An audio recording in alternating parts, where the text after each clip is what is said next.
پڑھیے میرے ساتھ، یا وہاب حبلی من نعمت الدنیا والآخرہ انکا انت الوہاب۔ اے ہمارے پیارے وہاب،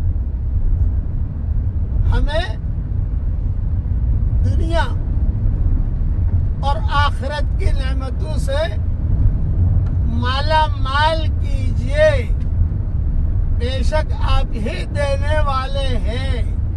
یہ زبردست وظیفہ ہے، سلف صالحین اس کو بہت پڑھواتے تھے۔ دن میں 1 مرتبہ پڑھ لو، دن میں 2 مرتبہ پڑھ لو، یا نماز کے بعد پڑھ لو، کبھی چلتے چلتے پڑھ لو۔ تو یہ بہت برکت والا وظیفہ ہے، اسے یاد کر لیجیے آپ۔ اللہ تعالیٰ ہر لائن کی خوشیاں ہم سب کے لیے مقدر فرمائے۔ کہیے آمین۔